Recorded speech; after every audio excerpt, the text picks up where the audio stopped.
frères et sœurs, que la paix du Seigneur soit avec vous. Ce matin, nous allons aborder un sujet très important. Et sans plus tarder, le thème que nous allons traiter en quelques minutes seulement, c'est doit-on baptiser au nom du Père, du Fils et du Saint-Esprit ou au nom de Jésus? Dieu Tout-Puissant, Dieu de nos pères, Dieu d'Abraham, Dieu d'Isaac et de Jacob, manifeste ta gloire et que ta parole éclaire, illumine les cœurs de ton peuple dans le monde entier, au nom de Jésus. Amen. C'est un sujet à polémique. Plusieurs fois, on entend les uns les autres dire non, le baptême doit se faire au nom du Père, du Fils et du Saint-Esprit. D'autres disent le baptême doit se faire au nom de Jésus. Souvent même entre différentes communautés chrétiennes, bien sûr, les disputes sont tellement houleuses. Il y a des endroits même où certains sont arrivés jusqu'aux mains. Vous voyez, frères et sœurs, ce matin, avec l'aide du Saint-Esprit, nous allons essayer de comprendre si le baptême au nom du Père, du Fils et du Saint-Esprit ou le baptême au nom de Jésus est le même baptême.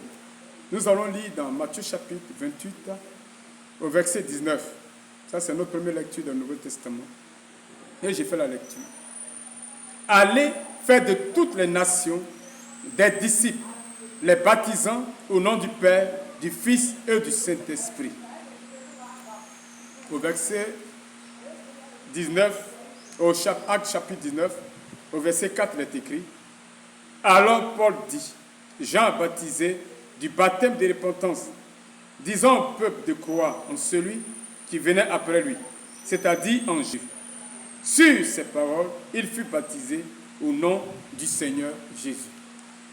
Donc, nous voyons d'une manière claire que dans le premier passage du Nouveau Testament, de l'évangile de Matthieu, le Seigneur donne l'ordre aux disciples.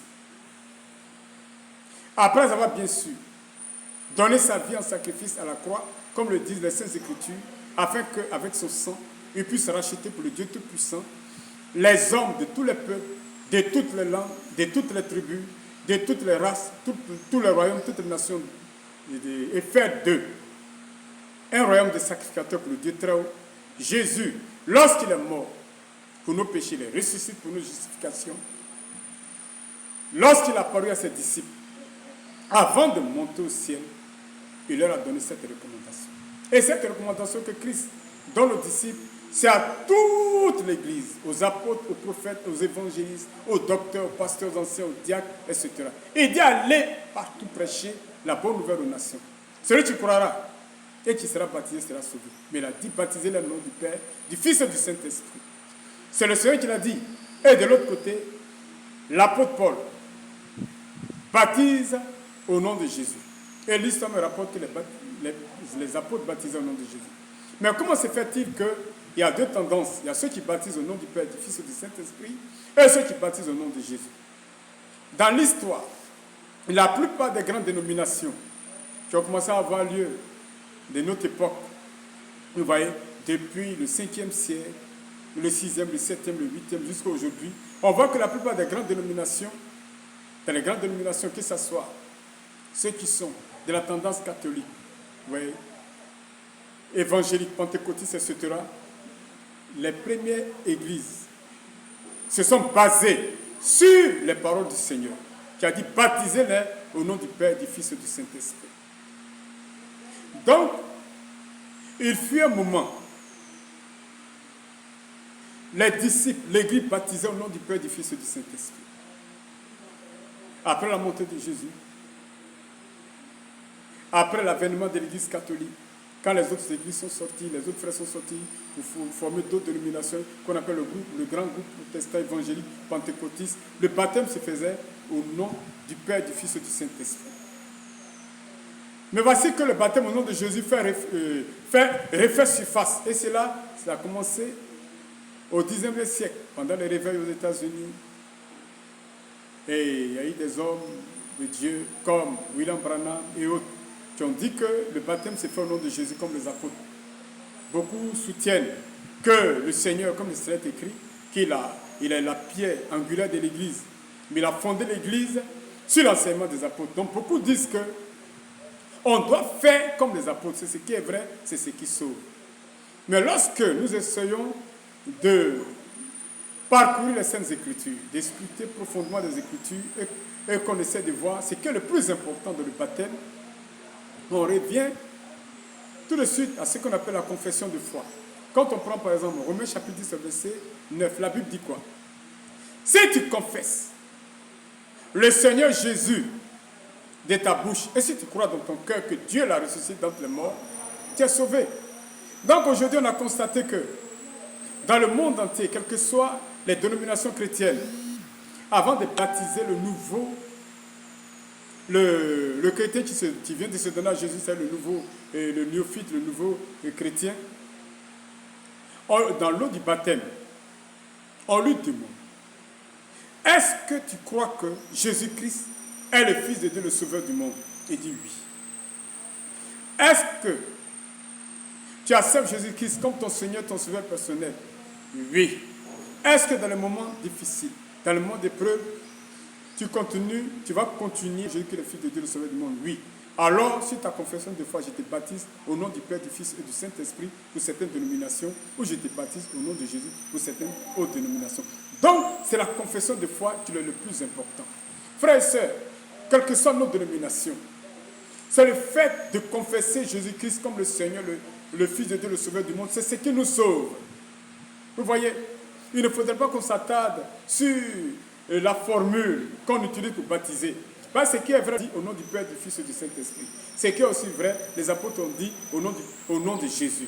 Donc, les deux baptêmes sont valables. Il ne faut plus faire des polémiques à ce sujet. Parce que le plus important, c'est la confession de foi. Or, celui qui fait sa confession de foi, qui accepte que Jésus-Christ est le Fils de Dieu, qui confesse que Jésus-Christ est le Fils de Dieu, le Sauveur du monde, la Bible dit qu'il est sauvé. Romains 8:1 dit, il n'y a donc maintenant aucune condamnation pour celui qui est en Jésus-Christ. Colossiens 2:14 dit, il a effacé l'acte dont les ordonnances nous condamnaient, qui subsistaient contre nous, et l'éliminé en nous coulant la croix. C'est le plus important. Le plus important, c'est la confession de foi.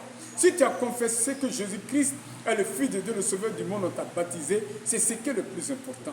Donc, nous, enfants de Dieu, nous qui sommes la lumière du monde, le Seigneur dit dans Matthieu chapitre 5, verset 14, vous êtes la lumière du monde, nous sommes la lumière du monde. Dieu nous a appelés afin que nous puissions éclairer dans les ténèbres. Vous voyez, nous puissions chasser les ténèbres, nous puissions sortir de l'enfer, des chaînes de Satan, les nations, les langues, les tribus, les royaumes, les races de la terre, afin que tous soient sauvés et aient la vie éternelle, comme le dit Jean 3,16. Donc frères, laissons les polémiques, car plus dans l'histoire, l'Église est divisée. L'Église fait des palabres, le diable ne fait que faire consolider son royaume. Son royaume ne fait que grandir. Vous voyez frères et sœurs, à partir d'aujourd'hui, le Seigneur m'amène vous dire de laisser les polémiques sur cette histoire d'est-ce qu'on doit être baptisé au nom du Père, du Fils et du Saint-Esprit ou au nom de Jésus. Ou bien celui qui n'a pas fait l'un ou l'autre, il va en enfer. Non, on ne va pas en enfer. C'est la confession de foi qui sauve. Que le nom du Seigneur soit béni et que la paix de Dieu repose sur son Église dans le monde entier et que les palabres, les disputes cessent au nom de Jésus-Christ de Nazareth. Nous allons prier. Dieu Tout-Puissant, Dieu de nos pères, Dieu d'Abraham, Dieu d'Isaac, de Jacob, que ta parole illumine les cœurs, que ta parole guérisse les cœurs, car ta parole dans le psaume 107, le verset 20, il envoie sa parole, les guérit et les délivre de la force. Que ta parole guérisse le cœur de ton Église, répandue dans le monde entier, t'es racheté dans le monde entier, que ta parole guérisse les cœurs et que les polémiques cessent et qu'on se tourne vers l'essentiel, c'est-à-dire faire l'œuvre de Dieu. Croire que nous sommes tous des frères, nous sommes unis par le même esprit, le Saint-Esprit, nous avons le seul et même Seigneur, Sauveur Jésus-Christ, et nous avons le seul et Père, le Dieu Tout-Puissant, le Père et celui qui est le Père de notre Seigneur et Sauveur Jésus-Christ. Dieu Tout-Puissant, que la gloire te revienne, que toute la gloire et que Satan et son royaume soient effondrés et que ton Église, que tu as rachetée par le sang de l'agneau de Dieu, puisse relever la tête haute dans le monde pour faire ton œuvre afin que beaucoup d'âmes soient sauvées. Au nom de Jésus, nous avons prié. Amen. Donc, que le nom du Seigneur soit béni. Les contacts sont là.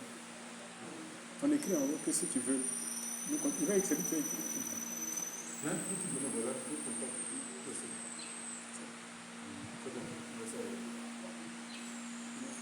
Ça fait que j'ai parlé du nom, ça, je ne vais pas le faire.